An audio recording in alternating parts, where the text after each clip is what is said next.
Hi everybody, John Boutte, Buffalo Sports Museum. It's been a while since we did an episode of In the Vault, so I thought I would bring out some memorabilia, specifically memorabilia dating back to the 1930s of the Buffalo Bisons. As everybody knows, the Bisons are the oldest professional team still in existence in Buffalo. The Bisons date all the way back to the 1870s and played their games most notably at a place called Offerman Stadium. The stadium before 1935 was known as Bison Stadium. And with the unfortunate death of team president Frank Offerman Sr., the stadium was renamed in his honor in 1935. We're going to talk about a piece of memorabilia from 2 years previous to that, 1933. And this item gets talked about not very often, and it's a shame because it's one of the most beautiful items, memorabilia-wise, in Buffalo sports collecting. And I just had a conversation this week with someone about these. And these things in 1933 were jigsaw puzzles. And the jigsaw puzzles were given away as a game day giveaway at Bison Stadium in the 1933 season. And one thing about Frank Offerman Sr., Frank Offerman was a pioneer of owners in professional sports. Just a couple things that he championed were these giveaways. Not only these giveaways, but he wanted to put the games on the radio. He wanted to bring women into the stadium. He thought it was a big injustice that women really weren't going to baseball games, and he made Ladies' Day famous. So he was a real pioneer owner in Buffalo sports history. He doesn't really get his due. Was inducted in the Greater Buffalo Sports Hall of Fame probably about 6 years ago. His family still lives in North Buffalo. Wonderful family. And he doesn't get talked about a lot. He should. Like the Knoxes do or Ralph Wilson does. Offerman was a real pioneer and a real Buffalonian. But anyway, let's get back to what we're talking about, these puzzles. Now, in 1933, they came up with this great idea. Hey, game day giveaways. Let's do something to get people into the ballpark. The 1930s was the era of the Depression, and people weren't really coming to the ballpark. They had other serious things to contend with in the Depression. So they came up with this idea of making these puzzles. And like I said, they really don't get talked about a lot, and they're really, really cool. I think they're awesome. Well, they came up with 20 puzzles, 20 different puzzles, 19 players, and also the manager, Ray Schalk. Ray Schalk is a very famous name in baseball history. He's in the Baseball Hall of Fame. And anyone that saw the movie 8 Men Out, Ray Schalk was the catcher for the 1919 Chicago White Sox / Black Sox. And he came to Buffalo to manage the Buffalo Bisons. He was a great manager, very successful time in Bisons history.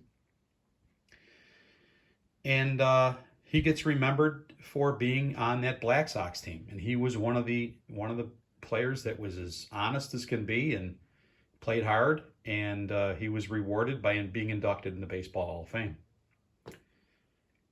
Unfortunate for Ray, Ray has the lowest batting average of any position player in the Hall of Fame. I think it's somewhere around 258, maybe. So lowest batting average as a position player, not a pitcher. But fantastic catcher, just a brilliant defensive catcher. Let's go back to the puzzles.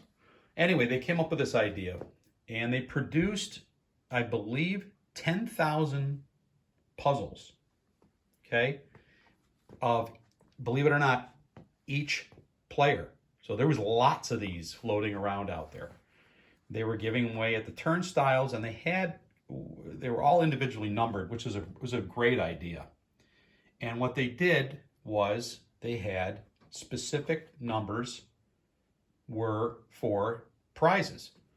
So if you got a puzzle and you put it together at home and you saw the number and you looked on the inside of the box, it would tell you all these great prizes you could win.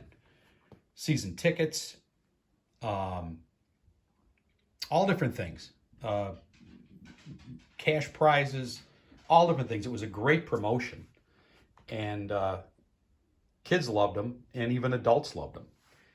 Well, the thing about these puzzles is, going on almost 90 years now since these were produced, they have dried up. There is not a lot of puzzles left in existence, and I love them. So whenever I see one for sale, I pick it up. Most of the time, you find them and there's pieces missing, like this one. Ray Schalk, couple pieces missing, but that's okay. It's still a great collectible. The hard part about these puzzles back in the 1930s was there were no pictures on the box. You have no idea how these are supposed to look. And anyone that is a Jigsaw aficionado knows that without a picture, it makes it extremely difficult to put these together. So you would devote a couple hours on a Sunday afternoon to putting together a puzzle that you didn't know what it even looked like. Well, this one here comes with, I put next to it a 1933 postcard where the picture was taken from. So I had a little template to put mine together so it didn't take me as long. But still, a real fun activity back in the 1930s. Pre-internet, basically pre-television. Radio was your only entertainment. And so these were the things that families would do on a Sunday night, put together puzzles. But this is a really, really great promotion. Like I said, I love them. And whenever I see one for sale, I pick it up because they're getting rarer and rarer to find. The hardest one probably to find would be Ollie Carnegie. Ollie Carnegie, the best player of his era for the Bisons. Sandlot Babe Ruth was his nickname. Played in the minor leagues his entire career. Held the career home run record for minor league baseball for probably almost 80 years until it was broken recently. But that's probably the most valuable one. The Carnegie one is very hard to find. I'm still looking for it. There was one that sold a couple years ago on eBay. It went for a nice chunk of money. I missed out. But I have picked up some of these other ones in the meantime. So if you happen to find one of these nice little collectibles, please contact me, John Boutte at Buffalo Sports Museum, and I will pay you for this, whether it's complete or whether it's partial. Doesn't matter to me. I just love them. They're great. Anyway, hope you enjoyed the segment of In the Vault, the Buffalo Sports Museum. We're always here celebrating Buffalo's great sports past. And we hope you enjoy these segments. We love doing them, and I apologize. It's been a while since I've done one of them. So we'll do more along the way. But it is August. It is baseball season. The Bisons are playing well. And we thought we'd celebrate by bringing out some memorabilia from the 1930s. Anyway, have a great afternoon, a great evening. We'll talk again soon. Bye now.